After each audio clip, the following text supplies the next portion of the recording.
Halo teman-teman, jumpa lagi bersama DG. Pada kesempatan ini, DG akan melanjutkan bahasan alur anime Sueto Tsurugi no Historia episode 7. Tak bosan-bosannya DG menyarankan agar kalian nonton anime ini secara langsung karena dijamin kalian pasti puas dan tentu saja memiliki pengalaman nonton tersendiri.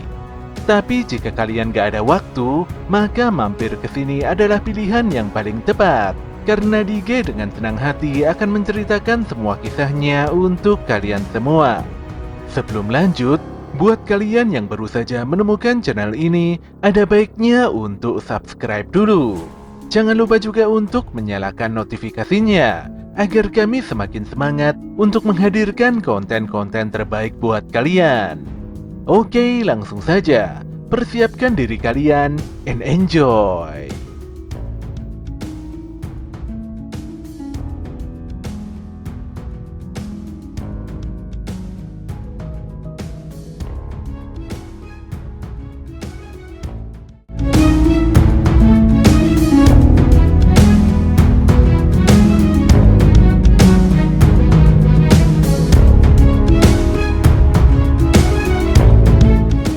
Di menara Mercedes Kaulis, Sarisa yang merupakan salah satu ajudan fraksi S atau Albisvina terlihat hendak melaporkan hal penting pada Elvaria.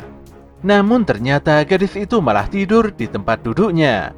Jelas saja Sarisa langsung memukul Elvaria dan meminta gadis tersebut untuk bersikap layaknya seorang magia vendor. Sarisa tidak ingin Elvaria menghabiskan waktunya hanya untuk tidur atau melihat ke bawah menara. Di dalam hatinya, Sarisa tidak menyukai Elvaria yang sangat pemalas. Dia lantas menyerahkan dokumen pada Elvaria, di mana isi dokumen itu adalah kandidat penting yang direkomendasikan para pencari talenta. Elvaria pun melihat sosok Julius Rainberg yang sangat sempurna untuk fraksi S. Sarisa menjelaskan kalau Julius tampil begitu memukau dalam festival sihir agung, dan dia mungkin bisa menjadi penerus Elvaria sebagai magia vendor selanjutnya. Elvaria pun menjawab dengan bijak dan meyakini seluruh informasi yang tertera di dalam dokumen. Sementara itu suasana di stadion begitu ramai menyaksikan pertarungan tim 9 melawan Will Serford. Saat ini perang mahkota telah mencapai klimaks, dan siapapun yang bisa mengambil mahkota di altar, maka dialah yang akan menjadi pemenangnya. Julius pun berkata kalau dia sebenarnya sudah menunggu kedatangan Will di tempat ini, dan dia sempat khawatir kalau menang tanpa mempermalukan Will. Namun Will menjawab bahwa Julius tidak perlu khawatir, karena dia tidak akan pernah menyerah hingga Julius meminta maaf pada Pak Donan dan para dwarf. Setelah ngobrol panjang lebar, Julius tiba-tiba melepaskan kabut tebal dari serpihan bunga mawar esnya. Tentu saja Will begitu waspada karena pandangannya sangat terbatas.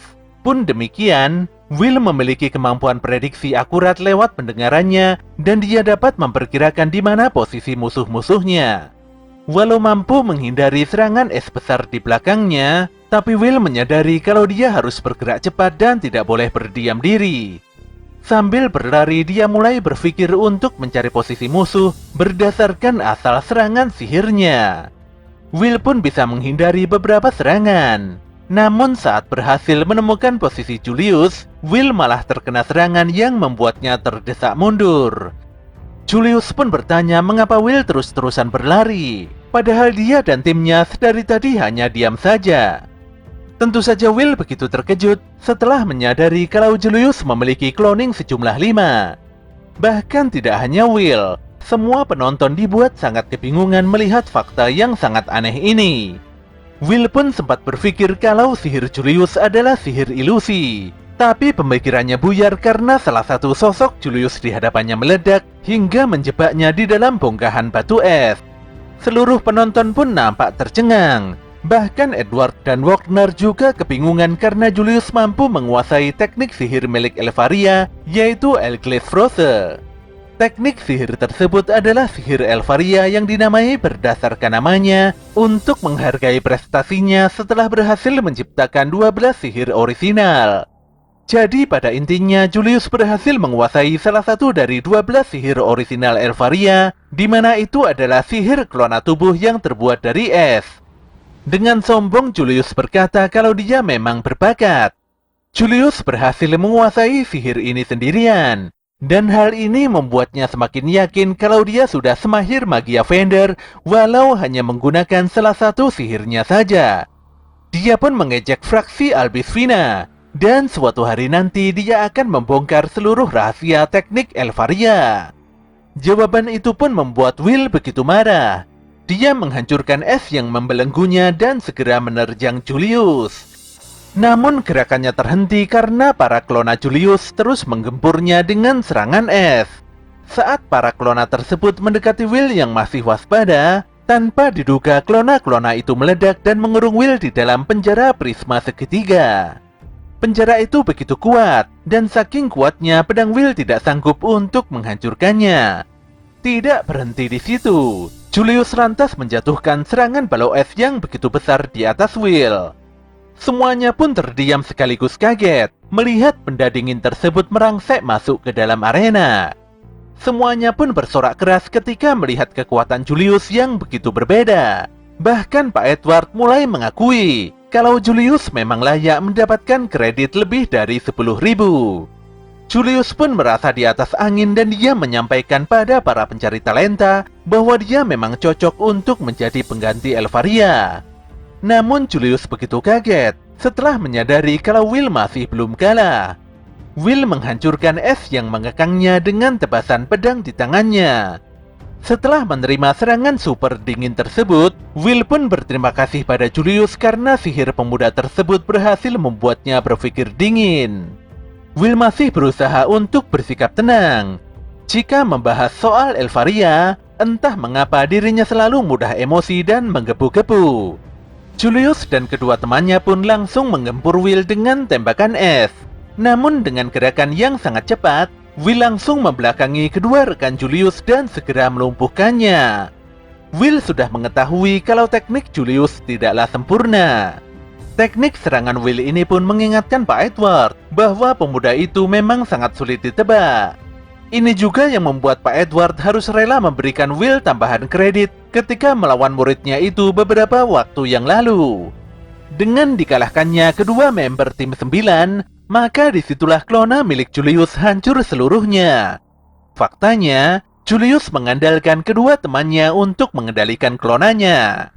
Will pun membeberkan kelemahan fatal Julius, dan tentu saja hal ini membuat Julius benar-benar sangat marah. Adegan pun kembali di menara Mercedes Kaulis, di mana sebelumnya Elfaria masih berbincang-bincang dengan Sarisa. Elfaria pun mengakui potensi Julius yang mungkin bisa menggantikannya. Tapi sebenarnya Elfaria tidak menginginkan adanya seorang penerus. Nyatanya dia hanya menginginkan sebilah pedang yang bisa menemaninya saja. Dan tentu saja pedang tersebut adalah Will. Kembali di medan laga, di mana Julius dengan penuh amarah melepaskan banyak sekali ledakan es untuk menekan Will. Dia juga mengaktifkan para klonanya kembali untuk menggempur Will dari jarak jauh.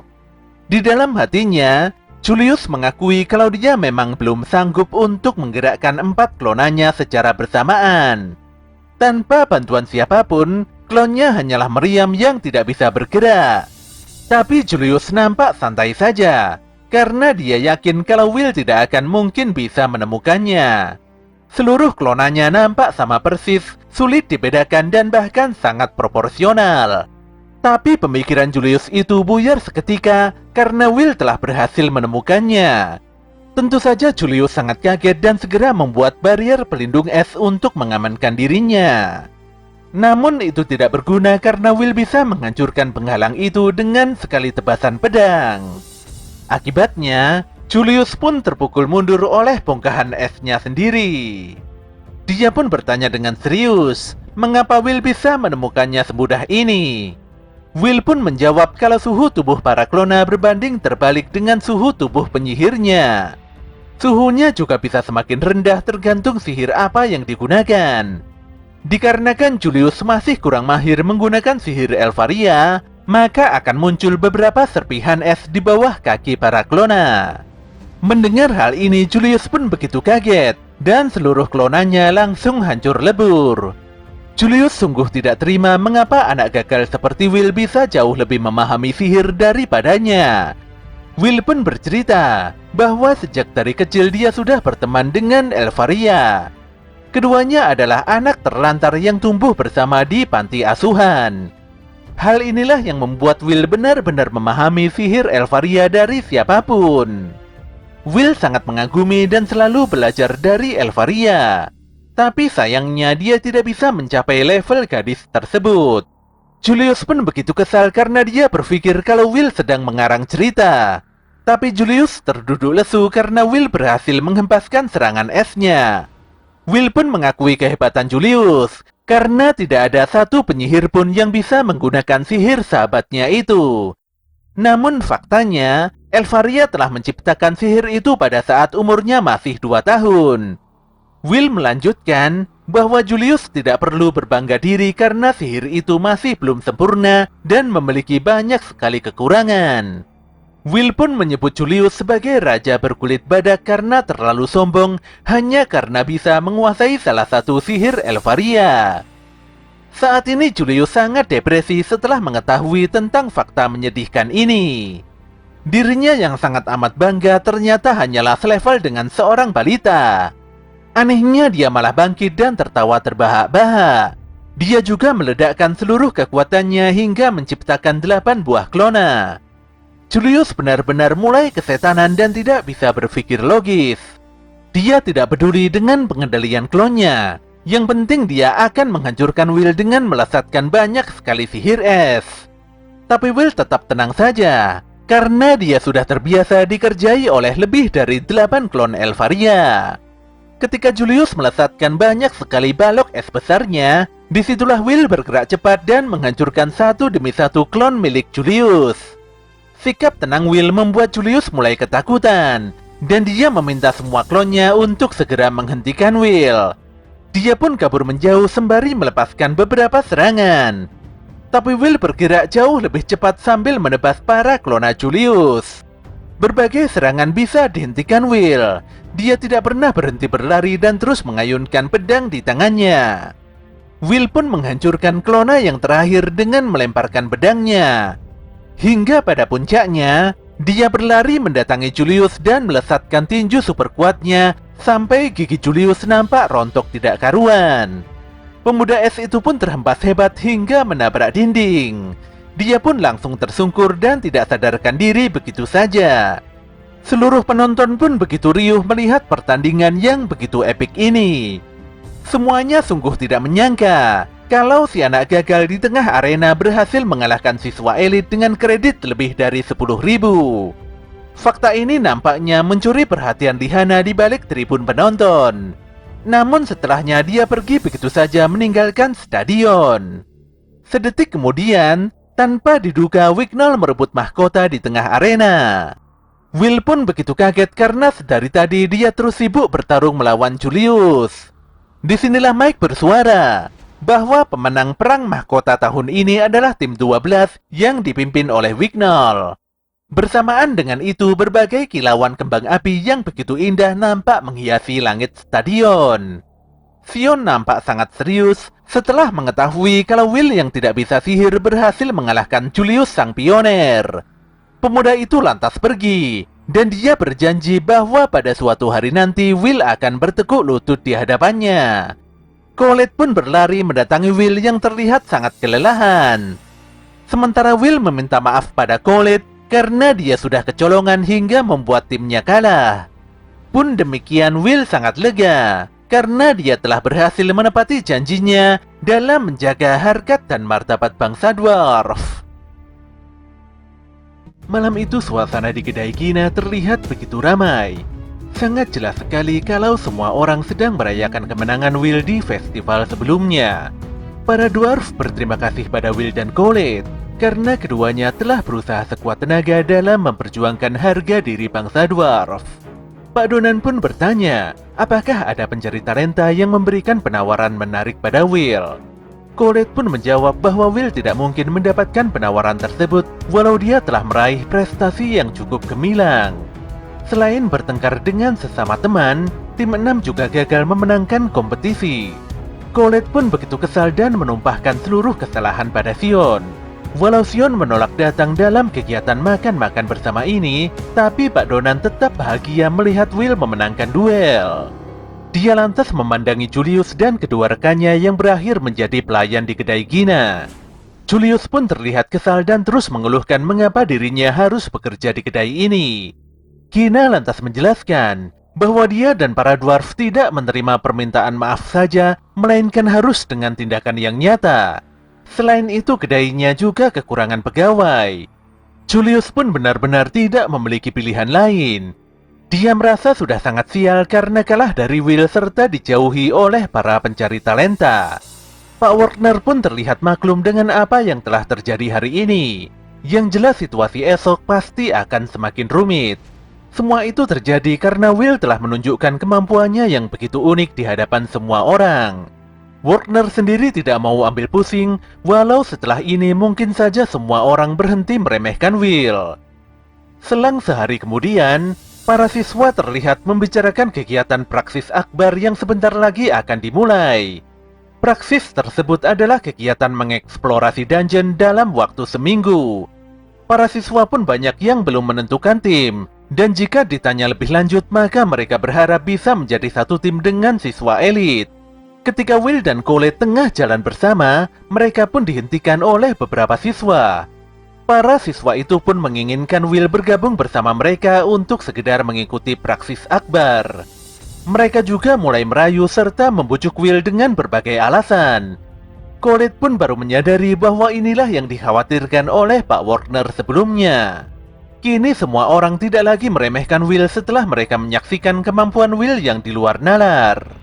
Colette lantas menghentikan semua siswa yang mendekati Will, apalagi sebelumnya mereka sudah meremehkan keberadaan Will. Namun bukannya benci, Will malah begitu senang karena kini banyak sekali orang yang mau berteman dengannya. Adu mulut pun terjadi, hingga akhirnya Colette berhasil mengamankan Will dari incaran para siswa. Pada keesokan harinya, Will dan Colette bertemu di pusat Plaza Saint Biora. Setelah beberapa saat, Rosti juga terlihat datang untuk berbelanja bersama-sama dalam rangka mempersiapkan diri menghadapi praksis akbar. Colette pun agak kurang nyaman dengan kehadiran Rosti, padahal dia sudah bersusah payah mengajak Will berbelanja berdua saja. Dan benar saja, di setiap kegiatan berbelanja terlihat sesuatu hal yang aneh antara Will dan Rosti. Colette pun bertanya serius pada Will, dan dia meyakini kalau kedekatan kedua pemuda itu benar-benar tidak wajar. Kendati demikian, Will bersikap santai karena sifat Rosti memang sudah seperti itu, bahkan sejak pertama kali berjumpa dulu. Ya, semuanya memang nampak wajar-wajar saja pada awalnya. Namun ketika Will meninggalkan Rosti dan Colette untuk mengasah pedangnya, disitulah perseteruan antara keduanya langsung menggelegar. Sementara itu di sudut jalan, Will terlihat bingung melihat tingkah pola Rosti dan Colette. Pun demikian dia mencoba berpikir positif dan meyakini kalau keduanya tidak memiliki masalah satu sama lain. Sedetik kemudian muncul seorang gadis yang menyapa Will, di mana gadis tersebut ternyata adalah Lihana Owenzaus alias si Nona Sempurna. Lihana pun meminta Will untuk mengikutinya. Walau tidak yakin, Will pun menuruti permintaan Lihana menuju sebuah kafe malam. Parahnya, di sana Sion, Julius, dan Wignall telah menunggu. Jelas saja Sion menggebrak meja dan menanyakan mengapa Will harus ada di tempat ini. Demikian juga dengan Julius yang bertanya kepada Lihana tentang maksud kedatangan Will. Lihana pun menjawab bahwa saat ini adalah tahun terakhir. Praksis akbar akan segera dimulai dalam periode studi final ini. Intinya, Lihana berencana membentuk tim dengan semua orang di ruangan ini dan sesegera mungkin menyerbu dungeon. Sayangnya Lihana tidak peka dan kurang memahami situasi buruk antara Will, Sion, dan Julius. Sion pun langsung bangkit dan mencoba menarik kerah baju Will. Untungnya Wignall segera mengaktifkan sihir ilusinya dan menghentikan tindakan buruk Sion. Teknik tersebut memunculkan padang bunga krisan yang begitu indah. Jelas saja semuanya begitu kaget merasakan aura sihir tersebut. Bagaimana tidak? Sihir ilusi merupakan sihir spesial yang dimiliki oleh bangsa elf, serta bisa memunculkan pemandangan dalam imajinasi. Setelah beberapa saat, Lihana pun kembali melanjutkan penjelasannya dalam menyongsong Praksis Akbar tahun ini. Dia pun membentuk tim yang beranggotakan para penyihir terbaik dan juga Will Selford yang memiliki skill unik untuk bertahan hidup di dalam dungeon. Saat itu juga Julius langsung menyanggah pernyataan Lihana. Menurutnya Will hanya akan menjadi beban di dungeon karena tidak memiliki sihir search atau pencarian. Julius juga merasa kalau Lihana hanya dibutakan oleh aksi akrobatik Will di stadion sebelumnya. Sion pun menimpali kalau dia sudah tidak sudi jika harus menjadi satu tim lagi dengan Will. Berbeda sekali dengan Wignall yang mencoba menengahi perselisihan ini dengan pernyataan yang bijak. Baginya, permusuhan karena harga diri adalah sesuatu yang sangat membosankan. Wignall berpendapat bahwa Sion dan Julius menolak Will karena mereka enggan menerima kekalahan. Tindakan Sion dan Julius yang memandang rendah Will sungguh sangat tidak terpuji. Wignall memahami kalau Will memiliki kekuatan fisik dwarf dan kelincahan monster. Meski cara bertarungnya sangat ngawur, namun pedangnya mampu mengalahkan tongkat sihir baik itu milik Sion ataupun Julius. Di sini Wignall mengungkapkan rasa hormatnya pada Lihana dengan menerima keputusan gadis itu mengenai status Will. Sikap Wignall yang begitu menyudutkan pun membuat Sion dan Julius benar-benar kesal. Lihana lantas berkata kalau dia membutuhkan bantuan semua orang di ruangan ini untuk meraih posisi terbaik demi memanjat menara. Dia menginginkan apresiasi, nilai dan masa depan gemilang suatu hari nanti. Walau Lihana telah mendapatkan jaminan untuk memasuki menara melalui fraksi petir, namun dia masih ingin berjuang sekuat tenaga untuk menjadi yang terbaik. Pada masa saat ini, Akademi Rigarden hanya berisi orang-orang sisa saja. Bisa dibilang orang-orang ini adalah kaum yang tertinggal. Lihana berasal dari keluarga Owenzaus yang kerap mati muda. Jadi setidaknya dia harus meraih prestasi setinggi mungkin untuk mencegah kehancuran keluarganya. Memanjat menara saja tidak akan pernah cukup. Lihana harus terus berjuang hingga titik darah penghabisan demi mencapai posisi Magia Vendor. Jika semuanya setuju dengan tawaran ini, Lihana meminta agar mereka memasukkan koin masing-masing di dalam sebuah cawan di meja. Lihana pun mulai memasukkan koinnya. Dilanjutkan dengan Wignall yang juga memasukkan koinnya ke dalam cawan. Menurut Wignall, susunan tim ini jauh lebih baik karena memiliki nilai kredit tertinggi. Julius juga setuju dengan tawaran ini. Baginya ini merupakan simbiosis mutualisme demi mendapatkan banyak sekali kredit. Tanpa banyak bicara, nyatanya Sion juga ikut ambil bagian dengan memasukkan koinnya. Sementara Will nampaknya masih begitu bimbang. Suasana pun sudah malam saja ketika Will kembali di pusat Plaza Saint Biora. Rosti dan Colette pun nampak khawatir melihat kedatangan Will dengan muka serius. Will lantas menyampaikan pada Rosti dan Colette bahwa dia akan bergabung bersama tim Lihana dalam Praksis Akbar nanti. Pada keesokan harinya, Pak Warner menjelaskan di depan kelas mengenai kegiatan Praksis Akbar yang akan dihelat dalam waktu 10 hari lagi. Pada acara itu, dungeon lantai 7 hingga lantai 10 akan dibuka. Jadi semua siswa bisa melawan banyak monster dengan kredit yang jauh lebih tinggi dari sebelumnya. Ini merupakan satu-satunya kesempatan untuk mengumpulkan lebih dari 1000 kredit. Jika sanggup mengalahkan bos penjaga lantai, maka para siswa dijamin akan mendapatkan kredit yang melimpah ruah. Secara teori, kredit praksis bisa dikumpulkan walau nyawa adalah taruhannya. Ini bukanlah guyonan. Apalagi Pak Edward menegaskan bahwa ada 4 siswa akademi yang meninggal dunia tahun lalu karena dimakan monster. Para guru akan disiagakan di dalam dungeon, walau itu masih belum cukup untuk mencegah terjadinya musibah. Pak Edward meminta agar para partisipan untuk tidak bertindak sembrono dan aneh-aneh. Dia juga meminta agar para siswa membuang jauh-jauh ambisi untuk menjadi Magia Vendor. Intinya semua siswa harus mempertahankan akal sehat dan menyadari kekurangan dirinya masing-masing. Scene pun berpindah pada dungeon lantai 6, tepatnya di Barak Rigarden yang dekat menuju rute lantai 7. Tim Lihana terlihat lengkap, walau ada satu tambahan orang, yaitu Colette yang sebenarnya tidak masuk hitungan. Colette pun tidak peduli. Dia juga menegaskan kalau Will ikut serta maka dia juga harus ikut. Lihana pun tidak ambil pusing dan mulai melanjutkan perjalanan. Rosti meminta maaf pada Will karena tidak bisa membersamainya lebih jauh lagi. Pun demikian Will tidak masalah, apalagi Rosti telah memberikan banyak item sihir pada Will. Sesaat kemudian, Edward dan Warner nampak memberikan banyak wejangan penting pada semua peserta. Seluruh tim memiliki waktu seminggu untuk memulai eksplorasi intensif di dalam dungeon. Semuanya harus bertahan hidup dan menetap di dalam dungeon. Selain itu, para guru telah bersiaga dan menyiapkan barak di masing-masing lantai. Oleh karena itulah, para peserta harus memeriksa peta yang telah diberikan dengan seksama. Jika masa praksis telah usai, semuanya harus kembali ke barak sesegera mungkin. Dan praksis akbar pun akhirnya benar-benar dimulai. Sementara itu di dalam dungeon yang begitu dalam, terlihat dua orang tidak dikenal membantai salah seorang guru dengan begitu sadis. Saat ini masih tidak diketahui secara pasti apa motif dari mereka berdua. Yang pasti, keduanya adalah sosok musuh jahat yang harus diwaspadai.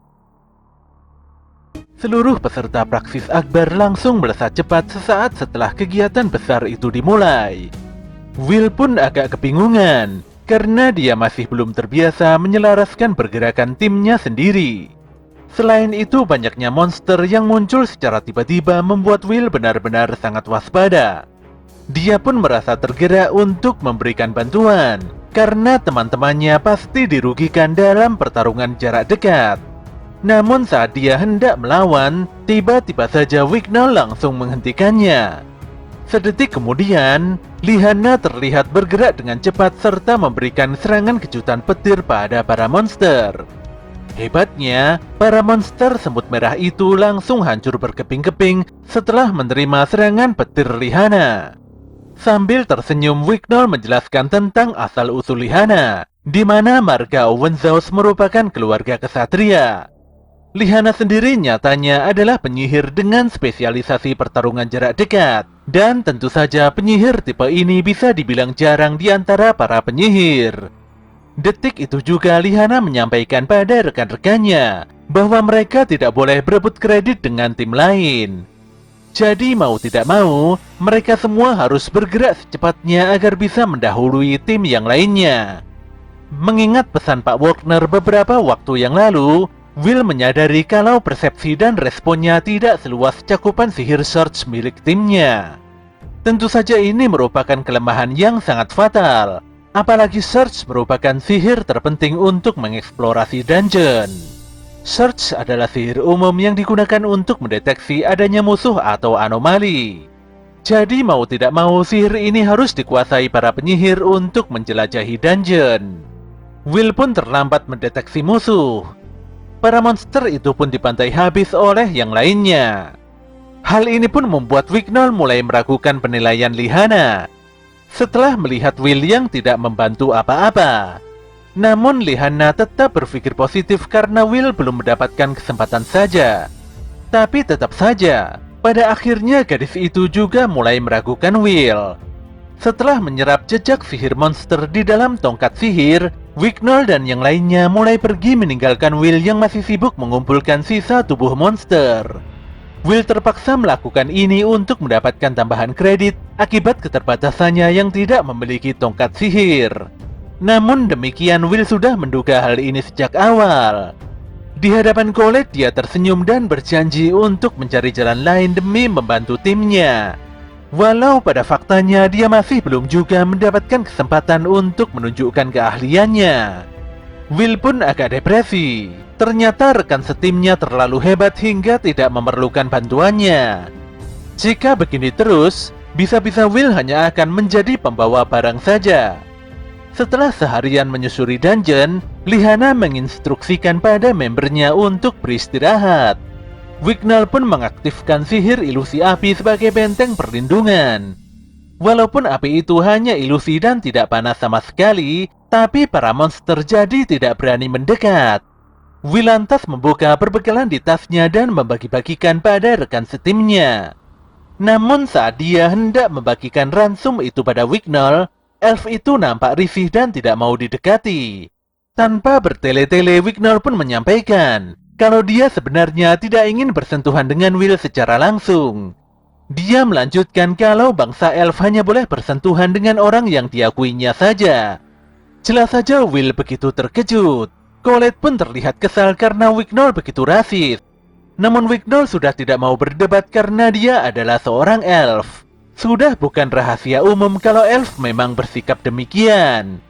Will pun meminta Colette berhenti membelanya. Dia tidak tersinggung dan memaklumi keadaan ini. Apalagi elf memiliki budaya dan adat yang begitu unik. Di dalam hatinya, Will mengetahui kalau elf sama halnya seperti bangsa dwarf yang berasal dari dunia lain.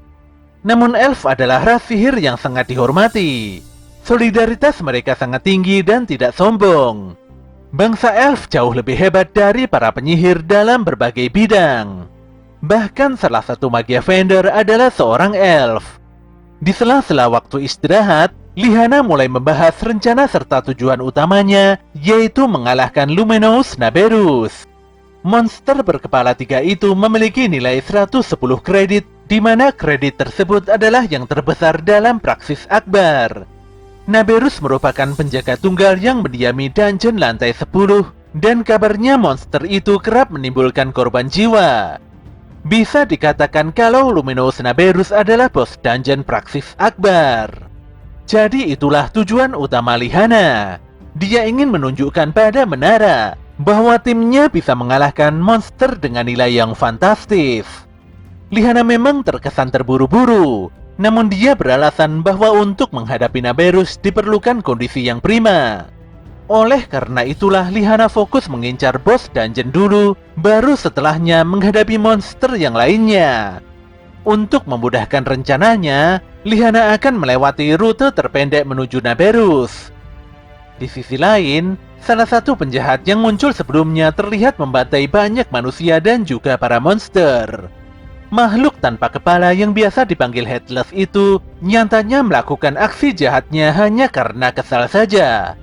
Headless yang tidak bisa berbicara lantas menuliskan sebuah tulisan sihir di udara untuk berinteraksi dengan rekannya yang bernama Maruze. Assassin bertopeng itu nampak tidak komplain dan membiarkan Headless melakukan hal sesukanya. Kembali pada tim Lihana yang telah sampai di lantai 10. Mereka nampak kebingungan karena menemukan banyak sekali bangkai monster yang berhamburan di tengah jalan. Setelah melewati rute terpendek, Lihana begitu yakin kalau kejadian ini tidak mungkin dilakukan oleh tim lain. Will pun melakukan pengamatan, di mana dia sadar kalau para monster dibantai dengan kekuatan fisik. Hingga saat ini dia masih belum bisa memastikan apa yang sebenarnya terjadi. Lihana pun memimpin rombongan dan memastikan kalau Naberus berada tepat di depannya.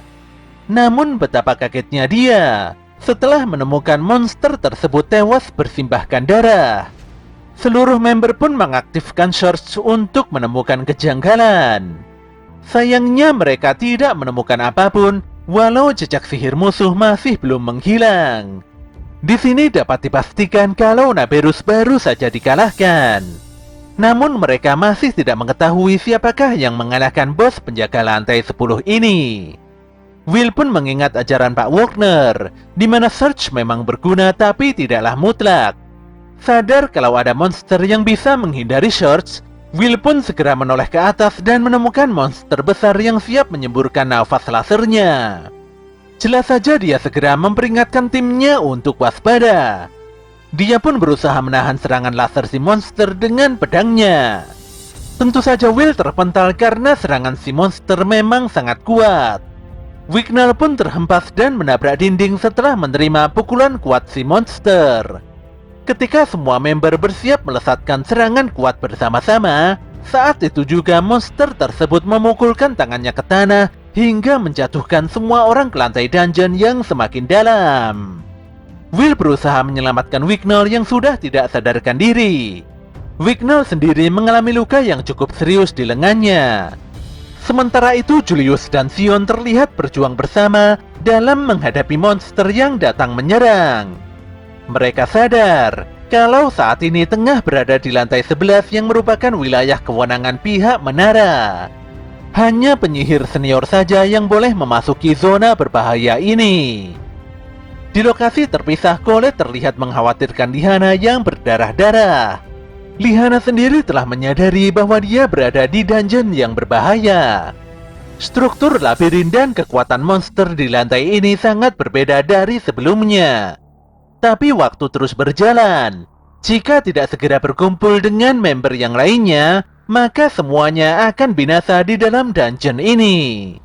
Setelah mengalami mimpi buruk mengenai masa lalunya, Wignall nampak terbangun dan kebingungan. Wignall pun agak kaget setelah mengetahui kalau Will berhasil mengalahkan monster mengerikan di saat dirinya masih tidak sadarkan diri.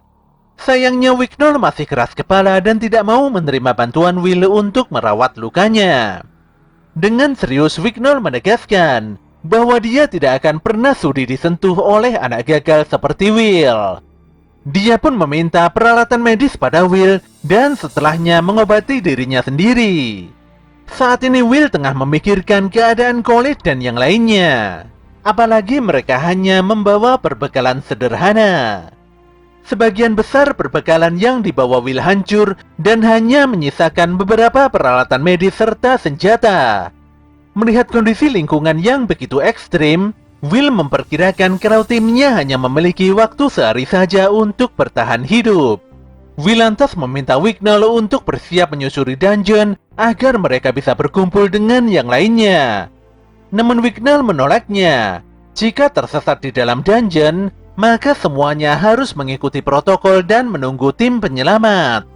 Namun Will memastikan bahwa mereka harus bergerak atau mati karena diam dan pasrah begitu saja. Selain itu, tim penyelamat pasti akan terhambat dengan kemunculan monster super kuat sebelumnya di lantai 10. Di sisi lain, Pak Wagner mendapatkan kabar dari Bu Eliza bahwa telah terjadi serangan monster di barak lantai 8. Tapi yang lebih mengerikan lagi, beberapa mayat nampak menancap di dinding dan kepala mereka hilang entah kemana.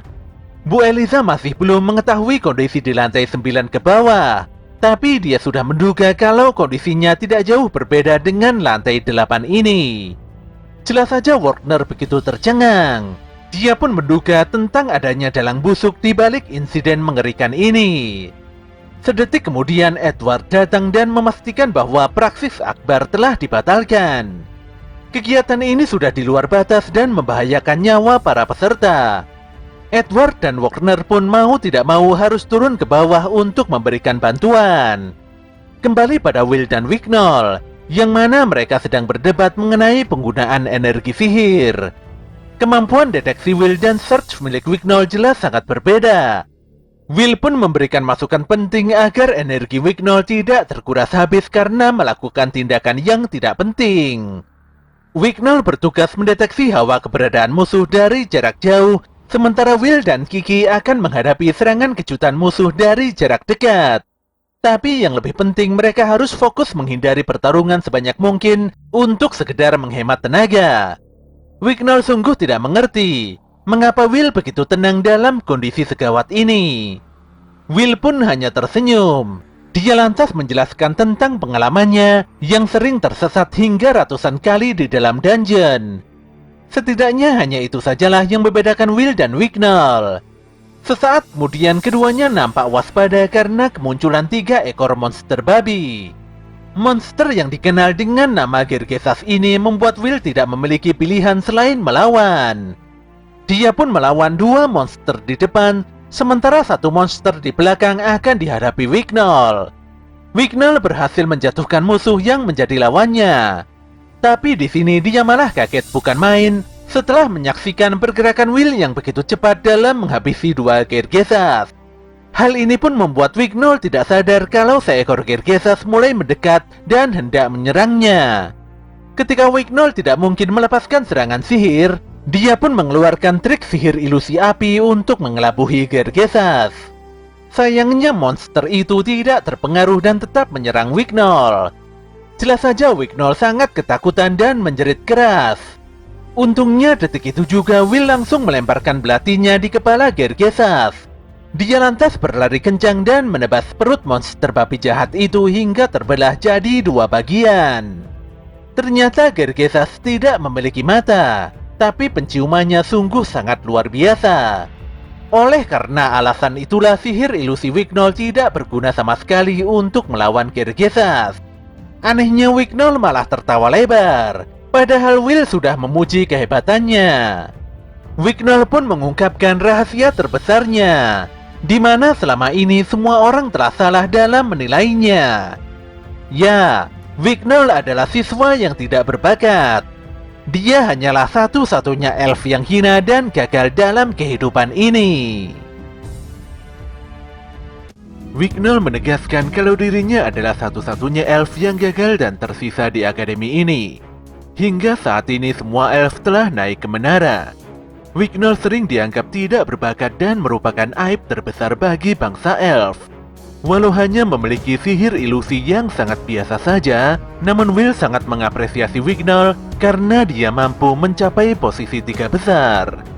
Namun Wignol mengingatkan bahwa sesuai informasi Lihana di dalam akademi saat ini hanya berisi orang-orang sisa atau kaum buangan. Di sisi lain, Lihana juga menjelaskan pada Khalid bahwa selama 6 tahun ini dia hanya bisa melihat kepergian para akademia menaiki menara. Entah dapat tawaran dari pencari talenta atau berhasil menciptakan sebuah sihir baru, faktanya para siswa berbakat bisa langsung naik menara tanpa harus lulus dari akademi. Walaupun mendapatkan julukan sebagai nona sempurna, tapi itu hanya berlaku di akademi.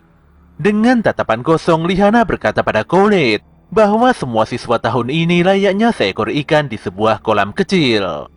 Bukan tanpa alasan, Lihana pernah menyaksikan Elfaria Albiserford yang berhasil menjadi Magia Vendor di tahun pertama masuk akademi. Sejak saat itu, Lihana menyadari kenyataan pahit bahwa kaum tertinggal tidak mungkin bisa menandingi orang-orang jenius.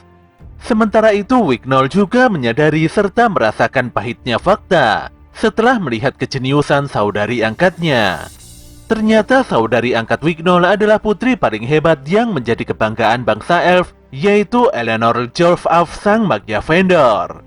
Dulu Wignol tumbuh bersama Eleanor dan hubungan mereka sangat dekat. Wignol ingin selalu membantu Eleanor karena gadis itu begitu mungil. Dalam sebuah kesempatan, Wignol menunjukkan sihir anginnya. Tentu saja Eleanor sangat kagum dengan kemampuan Wignol. Untuk menyenangkan Eleanor, Wignol pun meminjamkan tongkat sihirnya. Tapi siapa yang bisa menyangka, ternyata ayunan kecil Eleanor bisa menciptakan sebuah hutan raja. Faktanya Eleanor adalah elf tingkat tinggi yang sangat hebat. Hal inilah yang membuat Wignol harus terpisah dengan saudarinya itu. Eleanor menaiki menara sementara Wignol terus tertinggal di bawahnya. Sejak Eleanor menjadi Magia Vendor, Wignol selalu berjuang sekuat tenaga untuk mengejarnya. Dia pun berlatih dan terus berlatih tanpa mengenal lelah. Sayangnya dia masih saja selalu gagal. Wignol lantas berusaha meremehkan dan kabur dari kenyataan. Namun semua itu tidak bisa mengubah fakta kalau dia hanyalah elf yang menyedihkan. Tapi Will malah antusias dan tidak bersedih sama sekali setelah mendengarkan cerita Wignol. Dia merasa senasib seperti Wignol karena sama-sama mengejar sahabat yang telah menjadi seorang Magia Vendor. Will menilai kalau Wignol adalah elf yang sangat luar biasa. Tentu saja Will akan melindungi Wignol semaksimal mungkin hingga pemuda itu bisa bangkit kembali. Keduanya pun kembali melanjutkan pencarian dan melawan banyak sekali monster dengan kredit di atas 5. Tapi yang membuat Wignol bingung dan terheran-heran adalah sosok Will Selford itu sendiri yang bisa mengalahkan banyak monster kuat dalam sekejap mata. Sadar atau tidak, Will telah mengalahkan puluhan atau bahkan ratusan monster dengan pedangnya. Stamina dan rasa tenang Will yang luar biasa itu membuat Wignol benar-benar kehabisan kata. Melihat kondisi Will yang kepayahan membuat Wignol merasa bersalah. Dia pun bertanya mengapa Will tidak menyerah dan meninggalkannya saja di tempat ini. Di sini Will semakin memahami kalau sifat Wignol tidaklah seburuk itu. Sedetik kemudian Kiki meraung keras, sementara Will nampaknya mendengar suara aneh. Wignall pun segera menggunakan search untuk mendeteksi musuh. Tapi anehnya dia tidak menemukan apapun. Will pun menyadari kalau dungeon ini hendak menciptakan suatu monster. Dan benar saja, dinding dungeon memuntahkan air berwarna hijau yang di dalamnya terdapat 3 monster berkekuatan api. Sadar betapa berbahayanya monster tersebut, Will langsung melesatkan item sihir dan meledakkannya bersama para monster. Walau efek ledakan item sihir begitu hebat, namun monster yang diketahui bernama Balkar tersebut tidak tumbang begitu saja. Balkar merupakan spesies spesial atau monster eminen yang bernilai 11 kredit. Selain memiliki tubuh api, Balkar juga kebal terhadap serangan fisik. Lebih parahnya lagi, monster itu memiliki resistensi terhadap serangan sihir yang kuat. Bisa dibilang Balkar adalah monster anti penyihir yang dianggap berbahaya oleh pihak menara.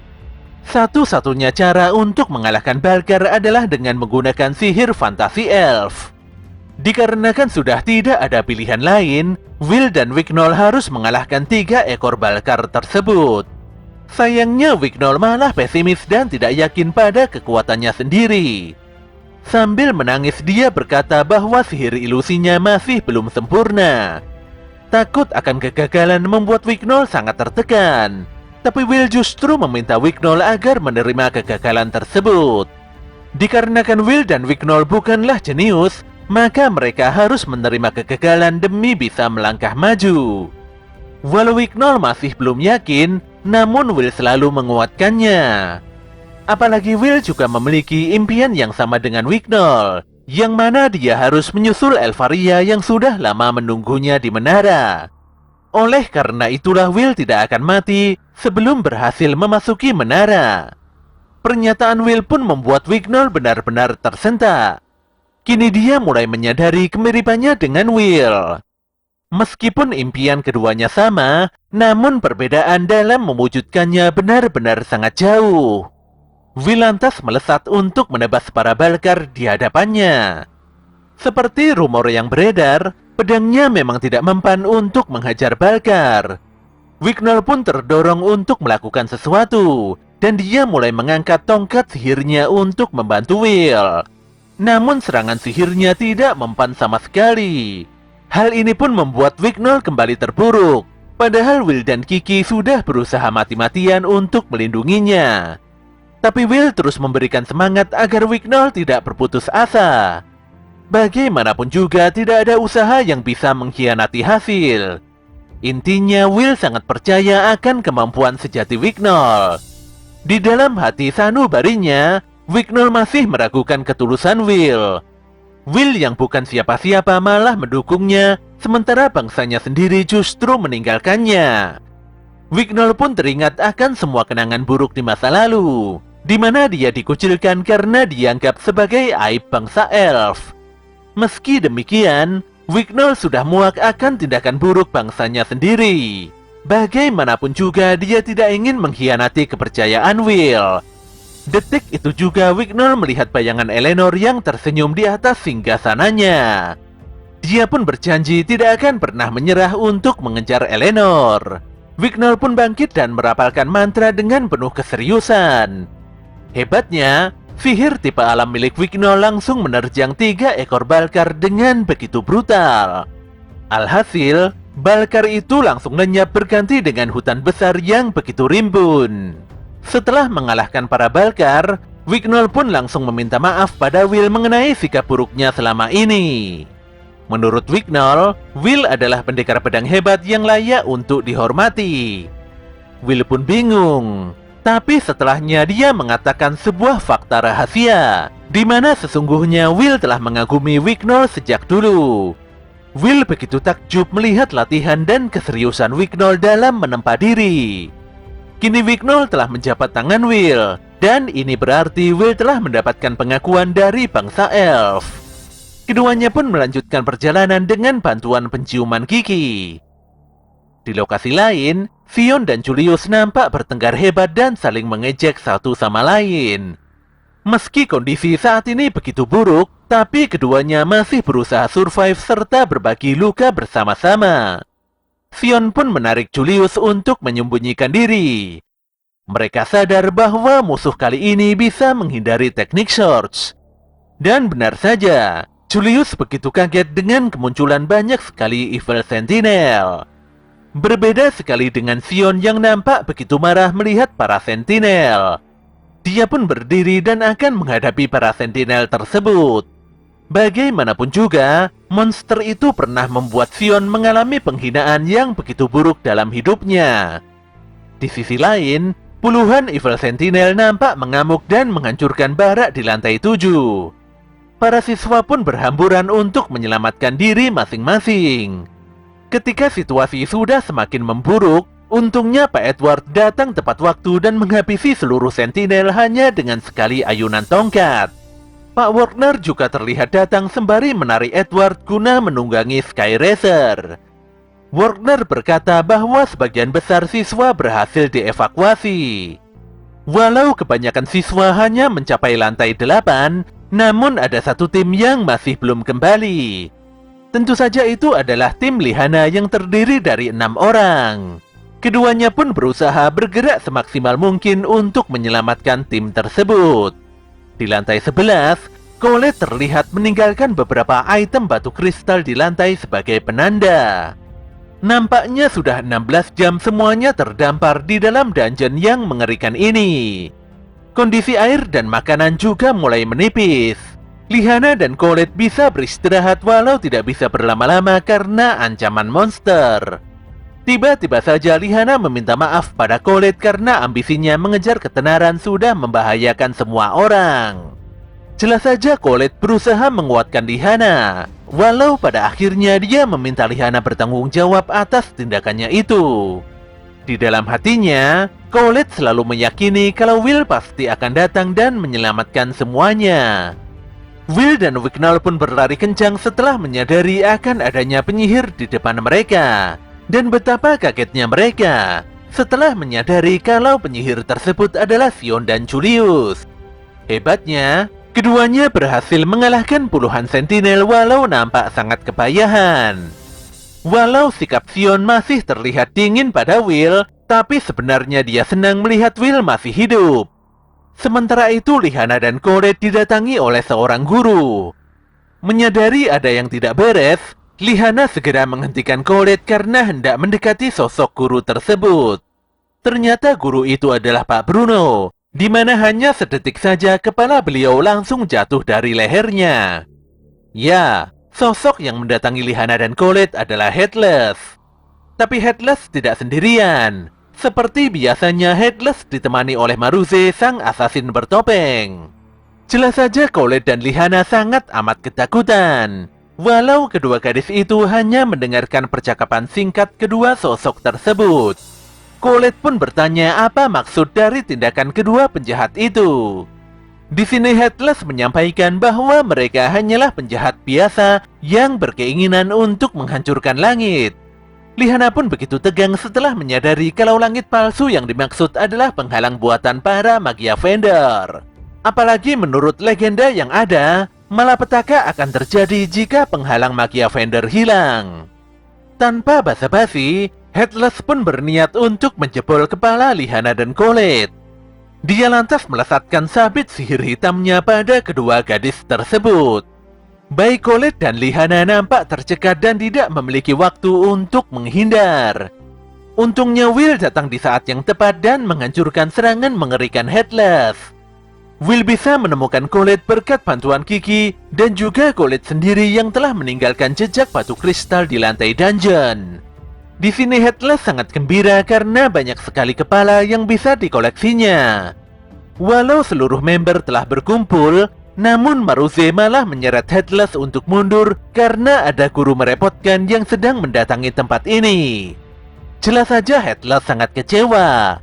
Oleh karena itulah, dia berniat membantai semua siswa dengan melepaskan portal sihir teleportasi rahasianya. Semuanya pun sangat terkejut, karena portal itu telah melepaskan monster super kuat yang memiliki nilai kredit sebesar 270, yaitu Evil Grand Duke. Di awal scene kita akan dijelaskan mengenai hukum 1:1000, di mana ini adalah rumus penentu kredit yang digunakan oleh menara. Monster senilai 1 kredit dianggap setara dengan penyihir yang memiliki 1000 kredit. Jadi jika diubah ke kredit penyihir, maka monster senilai 270 kredit setara dengan 270.000 kredit penyihir. Evil Grand Duke pun mengamuk dan menyemburkan nafas lasernya yang sangat kuat. Ledakannya mampu menghancurkan dinding dungeon hingga porak-poranda. Sadar akan bahayanya monster tersebut, Will pun meminta Lihana mundur dan segera mencari rute aman untuk melarikan diri. Jelas saja Lihana langsung menyetujuinya. Setelah berhasil melarikan diri, Will menjelaskan pada semuanya bahwa dia pernah membaca literasi di perpustakaan mengenai sosok Evil Grand Duke. Anehnya, monster itu seharusnya menghuni lantai 25. Saat ini kondisi tim tengah dicari oleh para monster penghuni lantai 11 ini. Will cukup yakin kalau Evil Guard dan Evil Sentinel mendapat tugas dari Grand Duke untuk menemukan semua orang. Julius pun sangat tertekan dengan kondisi yang begitu buruk ini. Lihana menyadari kalau tim ini mulai kelelahan, terluka dan mengalami kepanikan. Semangat tim juga mulai hancur sedikit demi sedikit. Sebagai seorang leader, gadis itu sungguh tidak tahu apa yang harus dilakukannya. Ketika semuanya masih kebingungan, tanpa disangka Will yang tidak bisa sihir malah mengajak semua orang untuk bertarung dan mengalahkan Evil Grand Duke. Will sadar bahwa Duke adalah raja tipe evil yang menjadi pemimpin para monster. Jadi jika Duke bisa dikalahkan, maka seluruh komando akan terputus dan tentu saja ada harapan bagi semuanya untuk bertahan hidup serta mengevakuasi diri. Jelas saja semuanya kaget, terlebih lagi Julius menolak dan menganggap Will benar-benar sudah gila. Will sendiri sudah memiliki rencana, namun di sini dia tidak memiliki wewenang untuk memutuskan hal ini. Saat Julius masih ngotot dan memojokkan keputusan Will, disitulah Wicknell langsung setuju dan mempercayai Will. Faktanya, kebijaksanaan serta pengorbanan Will sudah terbukti berhasil menyelamatkan Wicknell berulang kali. Tentu saja Colette juga mempercayai Will, karena dia sudah membuktikan kalau Will adalah orang yang paling memahami berbagai masalah di dalam dungeon. Sion pun berpendirian bahwa lebih baik melawan daripada lari dan tersudut. Pun demikian dia tidak mau jika dianggap menuruti Will. Lihana pun tersenyum dan mengikuti rencana Will setelah Wicknell memastikan bahwa Will adalah orang yang diakuinya. Sedari awal Lihana telah salah dalam menilai Will. Dia bahkan berkata bahwa seharusnya Will lah yang menjadi pemimpin tim ini. Ditambah lagi Will adalah satu-satunya orang yang masih memancarkan sorot mata penuh harapan. Oleh karena itulah Lihana akan mempercayakan semua keputusan ini pada Will. Julius pun menganggap bahwa semua orang di sini telah hilang akal karena mempercayai Will yang tidak bisa ilmu sihir.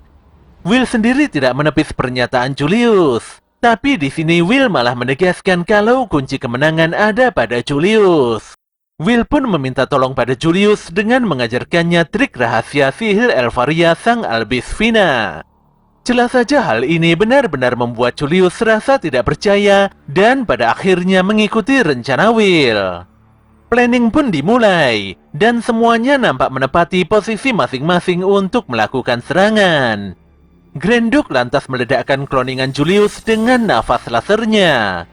Walau tercerai-berai, namun klona tersebut terus merapalkan mantra panjang. Will dan yang lainnya pun membantu untuk mengalihkan perhatian Duke. Alhasil, Julius berhasil mengaktifkan sihir superior dan meledakkan Grand Duke dalam balutan sihir es yang begitu kuat. Sayangnya Duke masih bisa bertahan dari serangan sihir super kuat Julius. Hal ini memang wajar. Apalagi yang mereka hadapi adalah monster senilai 270 kredit. Will pun sudah menduga hal ini, dan oleh karena itulah Lihana harus berperan untuk mengakhiri Grand Duke dengan serangan supernya. Gadis itu pun merasa cepat dengan sihir petir kuning di balik tongkat sihirnya. Tapi serangan mematikan itu tidak mengenai Duke karena monster tersebut memiliki barrier pelindung yang begitu kuat. Will pun segera menolong Lihana, sementara Kiki dengan sigap melindungi keduanya dengan perisai sihirnya. Sayangnya perisai Kiki hancur hingga mengenai Google milik Will. Google itu pun hancur berantakan dan terlepas dari kepala Will. Sementara itu Pak Wagner dan Edward masih dalam perjalanan menuju lokasi pertarungan. Wagner kebingungan mengapa monster sekelas Grenduk bisa ada di lantai 11.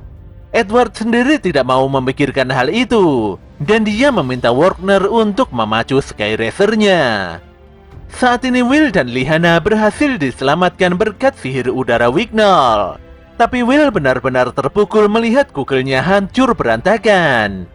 Semuanya harus berpacu dengan waktu karena Duke mulai mengamuk dan menghancurkan es Julius yang sebelumnya membelenggunya. Lihana pun meminta semuanya untuk mundur, sementara dia akan mengulur waktu agar teman-temannya bisa melarikan diri. Lihana berencana untuk mengorbankan dirinya sendiri demi semua orang. Gadis itu merasa harus bertanggung jawab karena gagal menghabisi Duke. Walau Colette tidak menginginkan hal ini, namun Lihana tetap ngotot pada pendiriannya. Keluarga Owenzau sudah biasa mati muda. Bagi keluarga tersebut, sudah menjadi kewajiban untuk melindungi para sekutunya. Wignall pun memutuskan untuk melindungi Lihana, karena dia juga ingin melindungi Will yang sangat amat dihormatinya. Keduanya pun maju dan segera melancarkan segenap kekuatannya. Tapi usaha Lihana dan Wignall nampak percuma karena Grenduk memang monster yang sangat kuat. Sion pun mulai khawatir akan keselamatan Lihana dan Wignall. Dia merasa harus menyelamatkan diri agar pengorbanan kedua penyihir tersebut tidak sia-sia. Tapi Sion begitu kaget saat melihat Will yang tiba-tiba saja meminta dipukul. Tubuh Will masih bergetar hebat karena Google pemberian Elfaria sudah rusak parah. Tanpa benda tersebut, Will merasa sangat ketakutan, tidak berdaya, dan begitu lemah. Jelas saja Sion sangat marah mendengarkan ocehan Will yang tidak jelas. Bisa-bisanya Will berkata demikian, padahal sebelumnya dialah yang menyatukan semua orang. Sion pun memukul Will dengan sangat keras. Apalagi Lihana dan Wignall sedang bertaruh nyawa demi keselamatan semua orang. Dengan penuh amarah, Sion memukuli Will berulang kali dan meminta pertanggungjawaban Will karena sudah membahayakan nyawa semuanya. Ketika Sion kembali melepaskan pukulannya, saat itu juga Will menghentikan pukulan itu dan malah berterima kasih pada pemuda tersebut. Anehnya pukulan Sion bisa membuat Will nampak tenang. Pemuda tanpa ilmu sihir itu pun bangkit dan langsung mengambil pedangnya. Semangat pantang menyerah Will membuat Colette memberanikan diri untuk bertarung juga. Jelas saja Sion merasa kesal dengan pemikirannya yang begitu kerdil. Will pun terus bergerak cepat walau dia begitu kesulitan mendekati Duke yang besar dan lincah. Dia lantas memfokuskan diri untuk menghancurkan sayap Grenduk karena sayap tersebut adalah kunci untuk menjatuhkannya.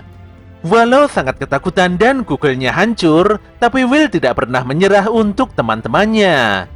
Dengan bantuan Colette, Will menghindari serbuan laser Grenduk sembari menerima pedang sihir gadis tersebut di atas udara.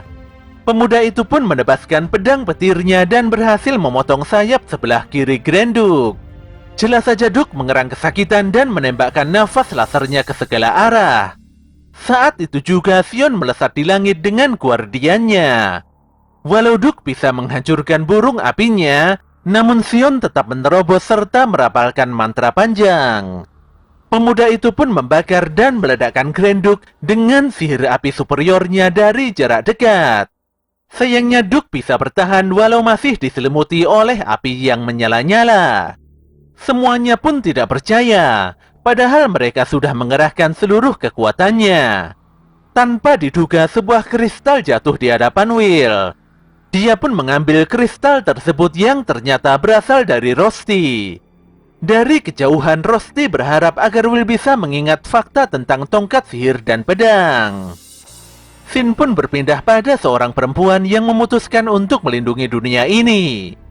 Sambil menggendong dan mengelus bayinya, wanita yang tidak diketahui identitasnya tersebut berharap agar suatu hari nanti tongkat sihir dan pedang bisa bersatu.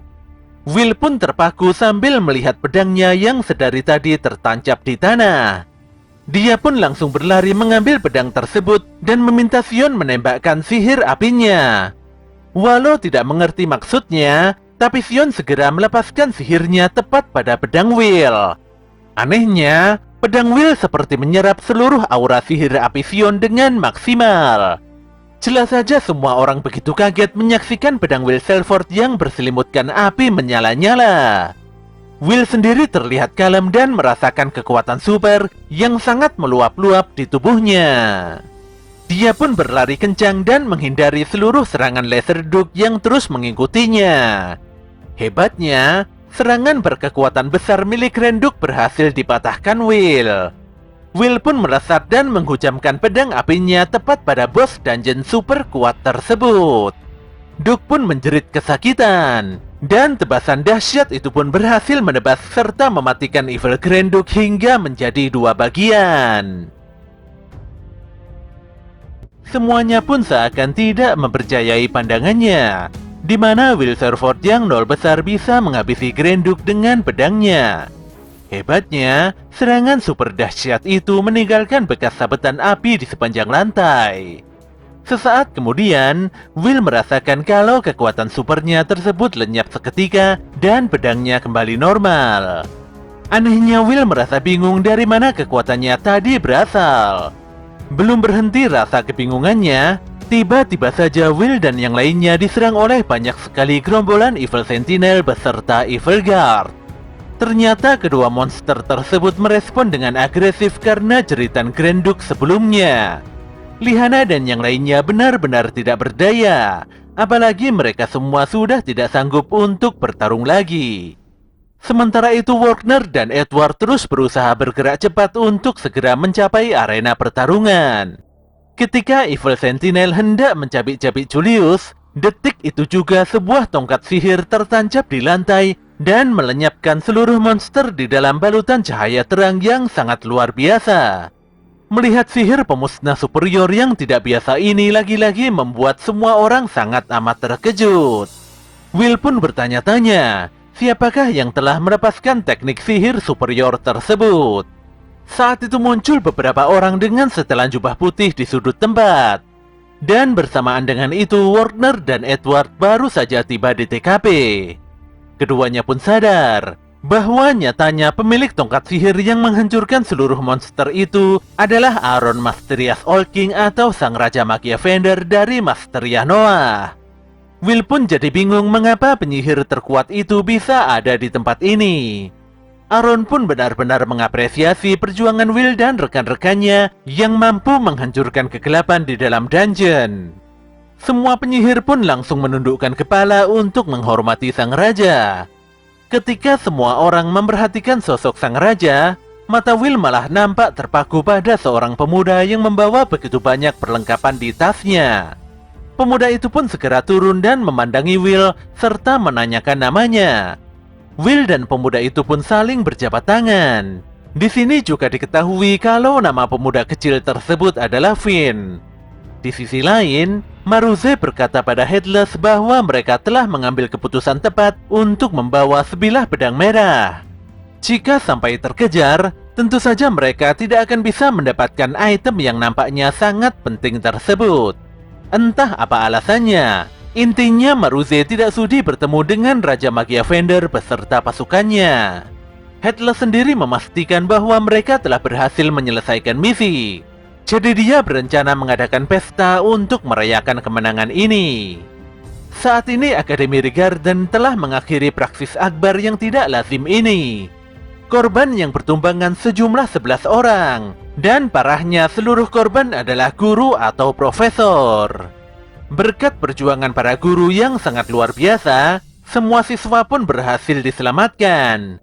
Kedua pelaku kejahatan sebelumnya kini telah masuk ke dalam daftar pencarian berdasarkan keterangan para saksi di lapangan. Sayangnya semua pihak masih belum mendapatkan petunjuk sama sekali. Waktu pun bergulir dengan sangat cepat, tanpa memberikan masa pemulihan untuk mereka yang masih selamat. Di dalam ruangan perawatan, Lihana dan seluruh member timnya terlihat beristirahat demi memulihkan kondisi pasca pertarungan. Sion pun masih penasaran mengenai siapakah dua sosok jahat yang begitu menyeramkan sebelumnya. Wigno lantas menjawab kalau dia tidak mengetahui identitas keduanya. Yang pasti mereka adalah musuh kuat karena bisa mengalahkan para guru dan profesor. Kenyataan ini sungguh sulit diterima, apalagi kematian Pak Bruno dan yang lainnya benar-benar tidak terduga. Jika saja tidak ada Master Noah, mungkin semua orang di sini hanya tinggal nama saja. Lihana pun berkata bahwa yang terpenting saat ini semuanya masih bertahan hidup. Tidak ada yang kehilangan siapapun di tempat ini, apalagi saat menghadapi kengerian bos dungeon. Bahkan Lihana sendiri tidak sampai berkorban nyawa. Awalnya Lihana mengumpulkan tim ini agar semuanya bisa diakui oleh pihak menara. Tapi insiden sebelumnya tersebut telah membuktikan bahwa Lihana benar-benar memiliki penilaian yang bagus dalam memilih teman. Tidak bisa dipungkiri kalau tim ini adalah tim yang sangat hebat. Sebagai kesatria berpangkat rendah, Lihana sungguh-sungguh berterima kasih atas bantuan dan kerjasama semua orang. Semuanya pun terdiam dan seakan tidak percaya bahwa di balik keanggunan Lihana ternyata gadis itu memiliki nafsu makan yang begitu besar. Walau Lihana berusaha menyangkalnya, namun Wignol juga kaget setelah mengetahui fakta ini di saat pertama kali berjumpa dengan si nona sempurna itu.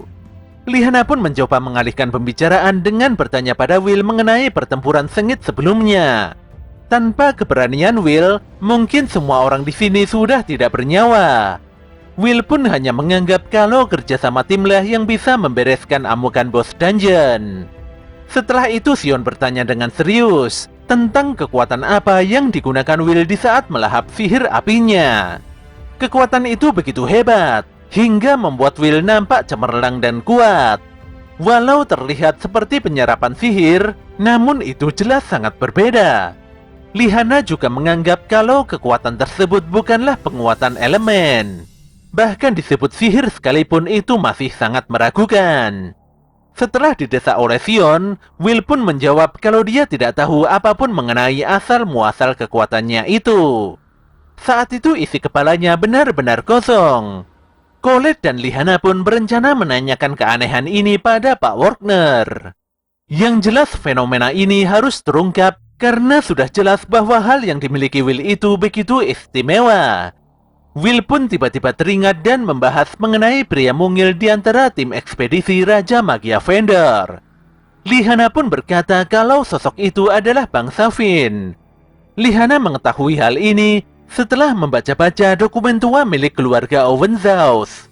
Meski bangsa Finn adalah kurcaci yang tidak bisa menggunakan sihir, tapi mereka menggunakan pengetahuan tentang dungeon selama beberapa generasi. Mereka menjalin kontrak dengan menara sejak era Ratu Penyihir dan juga menjadi pemandu dalam eksplorasi dungeon. Konon keberadaan bangsa Finn begitu penting untuk mencapai lantai lanjutan. Will pun begitu penasaran dengan kekuatan yang bisa mengalahkan Grenduk. Hanya saja dia lupa bagaimana perasaannya saat itu.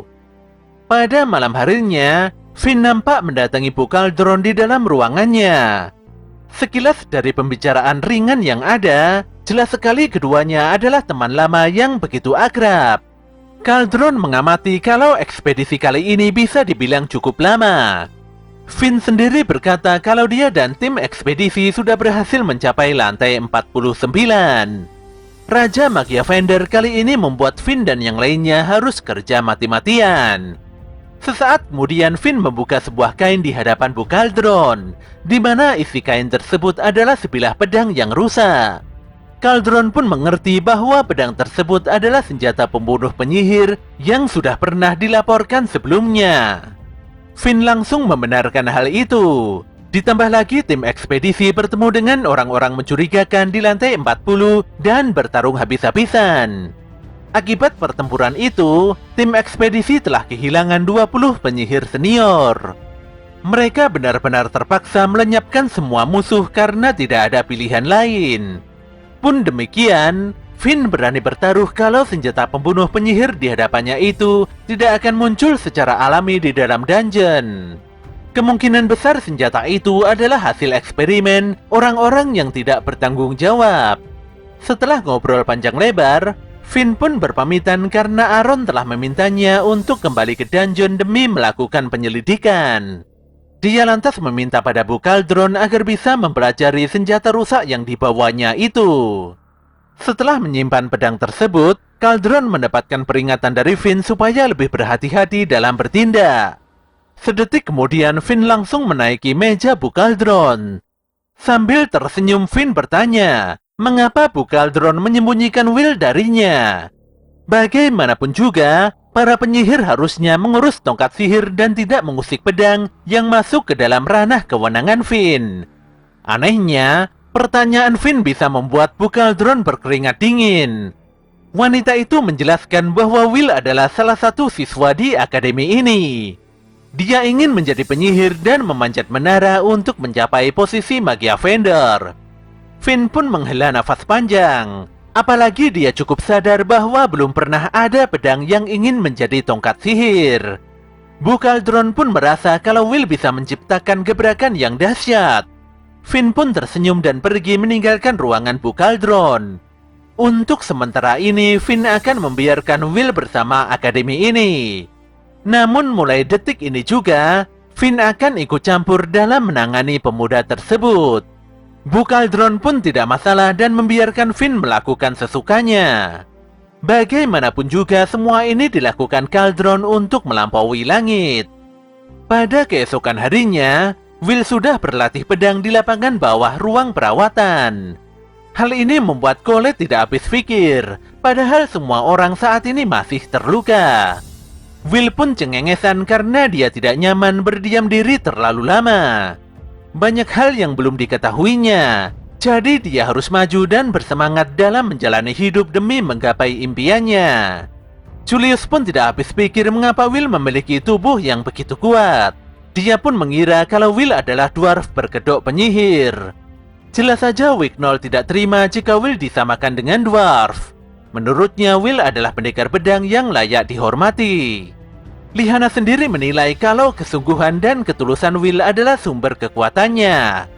Detik itu juga Sion beranjak dari tempat tidurnya. Dia pun melompat dari lantai atas dan mengajak Will untuk berduel. Walau masih kesakitan, Sion tidak peduli dan ingin bertarung melawan Will sesuai janji sebelumnya di Festival Sihir Agung. Walau awalnya Will menolak, namun dia tidak ada pilihan lain karena Sion terus menekannya dengan begitu serius. Will pun mengangkat pedangnya dan bersiap melawan Sion. Keduanya sudah tidak bisa dihentikan dan bahkan membuat arena lapangan jadi amburadul. Will dan Sion pun terlihat menikmati pertarungan ini. Tapi keduanya langsung kabur setelah Pak Edward dan Pak Warner menyadari adanya pertarungan sembrono tersebut. Iris pun tersenyum sambil terus mengamati Will beserta teman-temannya dari kejauhan. Finn terlihat memasuki gerbang dungeon dan para Magia Vendor sibuk dengan urusannya masing-masing. Raja Aaron sendiri meninggalkan singgasananya dan pergi entah kemana. Tanpa terasa 2 bulan sudah berlalu sejak insiden mengerikan pada kegiatan Praksis Akbar. Suasana belajar mengajar di Akademi Rigarden juga mulai berjalan normal. Pak Warner berkata bahwa mungkin kenangan buruk tentang Praksis Akbar masih membayangi sebagian besar orang di sini. Tapi para guru tidak bisa membiarkan siswanya berhenti begitu saja. Pak Warner pun membagikan kertas ujian pada semua siswa tahun ke-6 karena tahun pembelajaran ini akan segera berakhir. Will pun selalu memiliki harapan yang begitu tinggi untuk bertemu Elvaria. Oleh karena itulah, Will harus mengerjakan semua soal ujian itu dengan penuh semangat.